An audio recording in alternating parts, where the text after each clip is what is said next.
Hey guys, Colton here with Magical Day Adventures. Today we're inside of the Land Pavilion. We're going to determine which ride is the best ride for the Land Pavilion, as well as World Nature in general, so that includes the Seas with Nemo and Friends. So today we're going to go ahead and ride all three rides, and we're going to rank which one is the best one. 1 through 5, 1 being the worst, 5 being the best. So come along with me as we ride all three rides, and go ahead and see which one is my favorite. Now, while we're going through this, go ahead and comment below what you think is your favorite as well, whether it's the Land, Soarin, or the Seas with Nemo and Friends. So come along with me on our adventure today.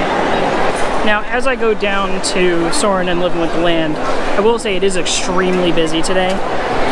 Living with the Land is currently at a 20 to 25 minute wait, and Soarin, I think, is at a 70 to 80 minute wait. I'll have to double check, but it's been a while since I've seen Living with the Land any more than 5 or 10 minutes. So we'll probably jump on that one first and then do Soarin, and then head over to Nemo. Even Nemo's at 35 minutes, so it is quite a busy day. Living with the Land is a slow-moving boat ride through the backside of the Land Pavilion, going through the greenhouses that provide food to the various restaurants across Disney World, including Garden Grill that it shares scenes with. The ride aims to inspire and educate others to be more aware of the next generation farming practices and the effects of the past and present farming practices on the world.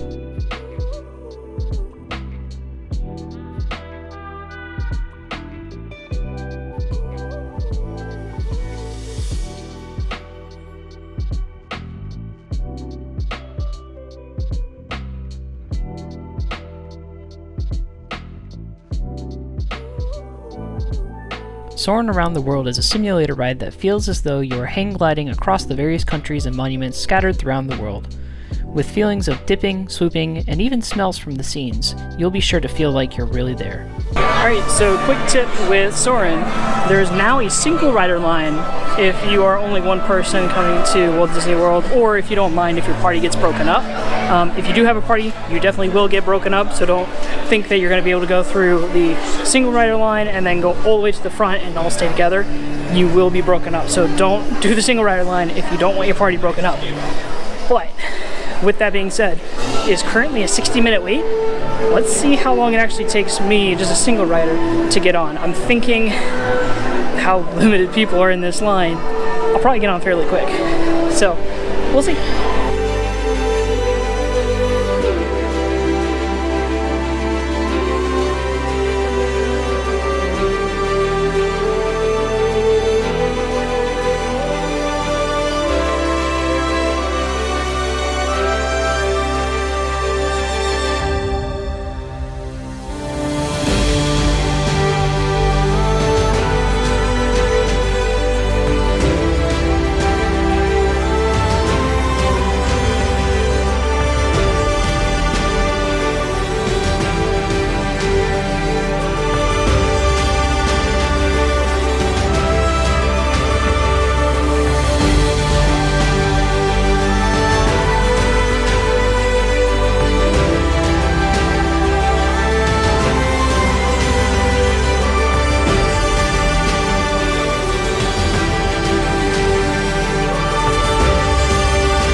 Alright, so we just rode Living with the Land and Soarin' back to back.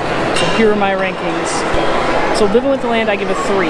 I would give it a 2, however there is a lot of history that has to do with this ride. I know a lot of people have a nostalgia for it.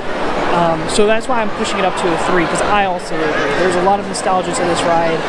I like seeing the behind the scenes stuff with Living with the Land and understanding how they're coming up with new ideas of hydroponics or aquaculture or anything like that. I think it's really, really cool.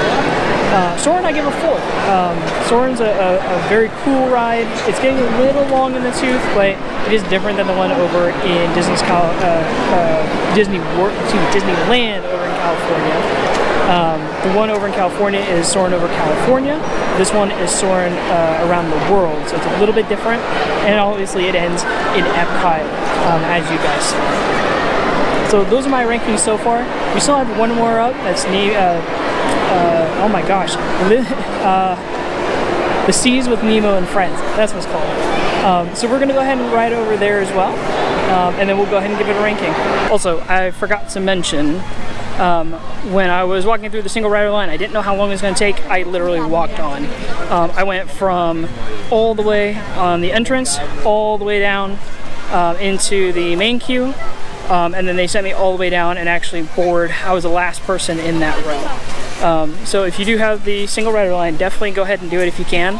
I'm not going to guarantee you that you're going to get basically a walk-on every single time, but it was significantly less than the standby line, and it was also significantly less than the lightning lane as well. Alright, last but not least is the Seas with Nemo and Friends. I keep getting that incorrect, but I got it that time. If you hear those splashing in the background, it's creating waves inside of the main entryway here, and then you might also hear the birds as well. So the Seas with Nemo and Friends is a Omnimover ride, very similar to Ariel or the Haunted Mansion. So it is super kid friendly, so if anybody wants to ride it, they absolutely can.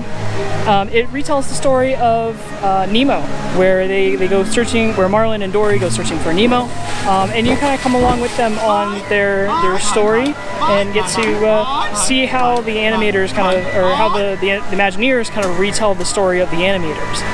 It is a really cool ride, so let's go ahead, we'll go in and take a ride. So one of the things I absolutely love about the Seas with Nemo and Friends is that the queue is very well themed. It's probably one of the best themed queues inside of Disney World, and I absolutely love it.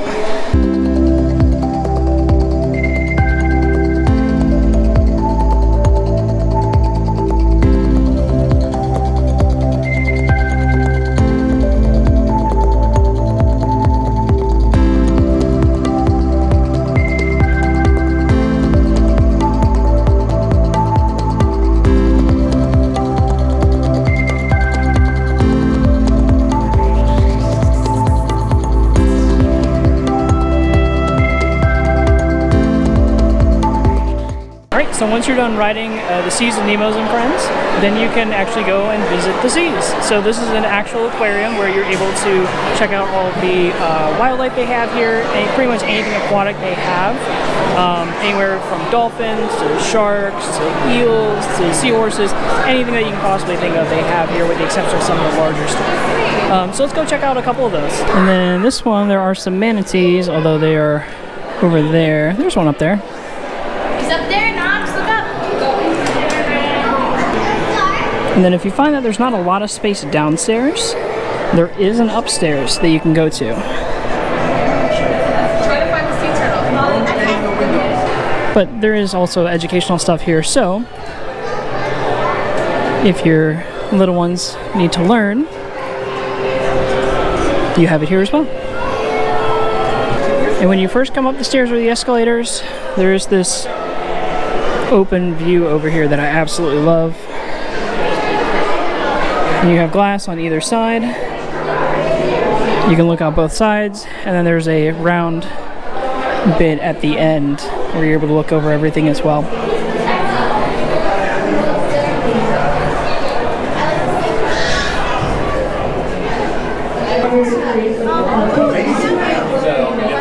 That explains why you. No, I don't think we had a place like that. So my last tip for the Seas is that if your kids or you really like aquariums and being in the aquarium isn't enough, or just riding the ride isn't enough, there is a restaurant that backs up to the Seas. It's called Coral Reef, and you're able to basically dine beside the aquarium. So the entire time that you're seated, you'll be able to watch the fish go by, you'll be able to see the sharks and the dolphins and everything. So that's another way to get into the Seas and learn a little bit more about this, because your servers will be really educational as well. They'll be able to teach you a little bit. And while you're there, you might see, again, more scuba divers. You might see Scuba Mickey as well. So all of these things are with the admission to Coral Reef. Alright, so we just got off Nemo, so let's go ahead and rank it. I mean, you saw it. I really enjoyed the aquarium part of it, but this is going to be more based on the ride. I give Nemo a 3. It is a good ride, especially if your kids like the story of Finding Nemo, or even Finding Dory as well. It's a good ride to go on. However, Some of the projectors, as you probably saw in some of the clips, weren't aligned correctly, so there was a lot of screen tearing, which kind of throws me out. Your kids might not notice it, but I noticed it personally. So if it could do those updates, I'd probably bump it up a little bit more, maybe a 3.5. I wouldn't bump it up to a 4. If Soarin's a 4, I definitely wouldn't bump it up to a 4. So those are my thoughts. So Soarin won this round. However, if there's any updates or any changes, EPCOT is currently under construction. So if anything does happen, we'll make a new one of these, and we'll go ahead and throw up the new rankings and ride them all again. So thank you for joining me on this adventure today. Go ahead and, while you're here, go ahead and click the subscribe button down below. That helps us know that you like our content and that you want to watch more. If you like this video in particular, go ahead and click the like button. That helps with the algorithm, and that also lets us know what kind of content you like to watch. And then while you're down there, go ahead and comment what your favorite ride of the 3 is, or go ahead and rank the 3 rides in your preferences for you. Just so we know what your thoughts are, and if you have any different list than what we do, go ahead, tell us. Perfect. And if you like this ranking video and want to watch more, we have a couple more, so go ahead and click the card up in the corner here. I'll go ahead and link the other ranking videos that we have available. And at the end of this video, if you want to watch more, we'll go ahead and we'll put some at the end here as well. So thank you all for joining me today on this magical adventure, and we hope you have a magical day as well.